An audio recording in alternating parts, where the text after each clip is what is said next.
What's going on YouTube? Michael Harris here, back again with another video. In today's video, I'm going to talk about the top 5 tips I learned after spending $75,000 in 3 weeks on Google Shopping. Too many thoughts on my mind, I can't sleep at night, so I just keep writing. I don't need no help, I don't need opinions, so don't waste my time then. I just been living online. Alright guys, so in today's video, I just want to do a quick one talking about some of the top things that I learned after spending a lot of money on Google Shopping and kind of how things work once you get up to those 6-figure numbers. So prior to my success, I had always wondered what it was like to actually make a lot of money in e-commerce, and I'm not really going to talk about all of the fine-tuned dollar amounts, but in order to hit 6-figure numbers, you obviously have to spend a lot of money on Google Ads if that's all you're using, and that obviously requires learning a lot and a lot of time. So I want to talk to you guys today about kind of the mindset that you need and some of the key pointers that I learned going forward. Previous to this, I had always known how to do Google Shopping, but I could not find products that were actually working. And so I'll get into that later about that's actually one of my key topics that I want to talk about today. But prior to this, I had no idea what it was like to actually make real money. And so I just want to share it with people who are maybe in the same boat as me or were in the same boat as me, and talk about some of the things to expect and help you with some things that you can learn too. So first of all, my first tip is your mindset matters going into this. And what I mean by that is a lot of this is just a mental game. You have to realize, first of all, that it is actually possible, and accept the fact that it is possible to make money with e-commerce. If you don't believe that, then you're not going to be successful. I'm not trying to get into the whole mindset material kind of stuff, but if you're any type of entrepreneur or any type of person trying to better themselves financially or mentally, you do understand the fact that belief does matter with that. And so that being said, a lot of this you just have to have blind faith with, and I'm not saying just go and spend a bunch of money and hope and pray, but what I am saying is with Google Shopping, there are times where that requires blind faith, and you really just have to have a positive mindset and trust yourself going into it. And you just have to know with confidence that something's going to work out or not. So if you don't have a strong mindset and you don't believe in yourself, you definitely need to practice on that if you want to actually make real legitimate money, because it does matter. I've been working on that on my own for a long time, long before I ever did this. And it really does matter to have a positive, strong-willed mindset, because this is not as easy as what most people lead it on to believe. Along the same lines of mindset is you can't be scared to spend money. So it does require money to make that much money. I am paying for advertising in order to get that much money in return, to get those 6-figure months and weeks. And so what I'm trying to say is you can't be scared to spend money, because scared money never makes money. In today's e-commerce industry, you have to spend money on advertising, and if you're not spending money on advertising, then you're not making money. So if you can't get over the fear or the issue with spending money on online advertising and potentially losing some in the beginning, then you're never going to be successful. And it's really important that you get over that hump and you get comfortable with the fact that you have to spend money to make it in the e-commerce industry. So going on to number 2, the second topic I learned that's really important, and something I kind of learned the hard way, was that you have to stop copying what everybody else is doing in the e-commerce industry. So if you look at some of the trending products, there seems to be a growing group of people that just copy each other, and they just do the same thing over and over and over, and they steal each other's products, and they just continuously it's just like a roller coaster. One week you're making a bunch of money, and then the next week your products are gone.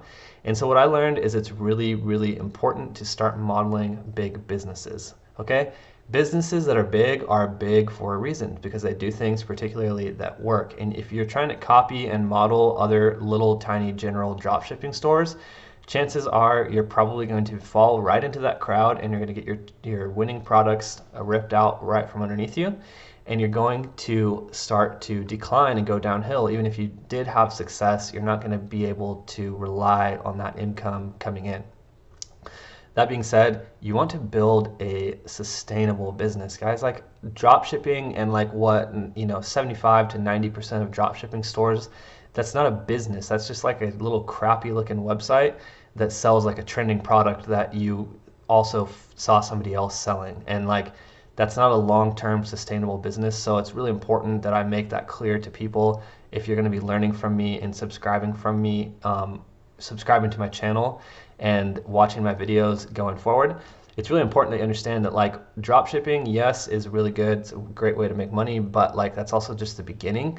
And like you want to focus on an end game and like a legitimate online business, not just making money really quick.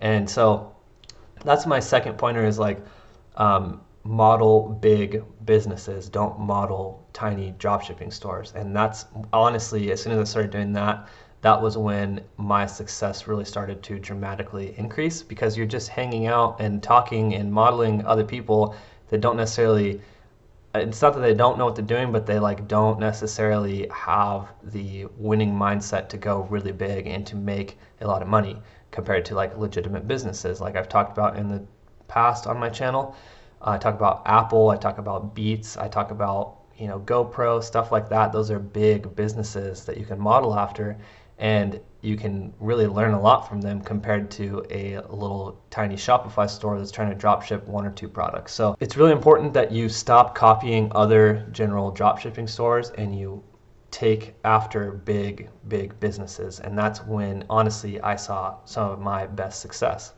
So number three, it's a little bit simpler topic, more to the point. I actually realized for a long time I thought skipping the cart page worked better than it did not skipping the cart page. And for me personally, obviously you want to test this and see how it goes, but for me personally, I use an app, which I'll actually leave, I'll leave a link below underneath this video to the app that I use.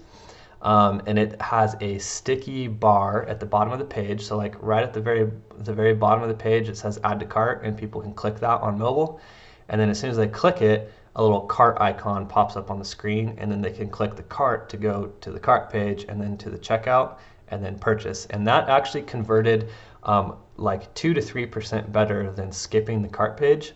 And what I realized on this is because if you really think about it, it's actually really aggressive to take people all the way to the initiate checkout page on your Shopify store or like whatever platform you're using. You can, like it, I'm not saying it doesn't work, but for me, after testing a lot, after spending all that money, it did actually convert better. And that's now what I use going forward on like all my stores. I just have people go to the cart page because that's just what works. And like, I think it's important to remember that this kind of stuff can change. And if it's not converting, you have to test to see what is working. So number four is pretty obvious, but you really don't realize it until you get up into six figures, is make sure your supplier can handle all the orders that you're sending them. So funny story, this one will actually be kind of a little bit longer than the rest of them, but basically I was using AliExpress, and I'll do videos on this later, but I was using AliExpress just like everybody else, and I had a supplier in the US, and I was ordering from AliExpress, and AliExpress thought that I was actually some kind of scam or fraud, and they shut down my AliExpress account because I was buying so much stuff through them every day. Like I was spending at least, I don't know, on my busiest days, I was spending about $3,000 a day on AliExpress. And eventually, I guess they caught on, or I tricked some algorithm or something, and they shut my account down. And then they actually held the funds for a while and then refunded it. So you really want to make sure that you have like legitimate good suppliers if you're planning on going big into six figures a month or more. And I would really recommend doing that on Alibaba.com, which I'll go ahead and make videos of that in the coming weeks on how to find like legitimate suppliers and stuff. But it's really important that even when you do find suppliers on Alibaba.com, they can actually handle the load that you are sending them in terms of the orders. So what I mean by that is like towards the end of the Christmas rush and this last December, my supplier actually started to not be able to handle as many orders, and they were actually running out of inventory and having to buy it from other people to fulfill orders from me. And I don't know, like obviously they don't tell you everything that they know, but it started to get where I wasn't getting tracking numbers back until like 4 or 5 days after placing the order with them. And so it's really, really important that obviously um, eventually you want to like private label and order in bulk. But if you're drop shipping and you're doing 6 figures or more a month, it's really important that your supplier can actually handle that many orders, because like that's a lot of orders. A lot of people don't realize how many orders that is. I think for $9,000 a day, I think it was like 200 orders in one day, something like that. I don't know. I have another video on the channel you can watch, but it was like 150 to 200 orders, something like that, for 9,000 in one day, and I was doing that every day for multiple days in a row. And that adds up over the course of a month. That's a lot of inventory and that's a lot of units. And like not every supplier, especially on AliExpress, has that much in terms of like stock and inventory and whatever it is that they're selling.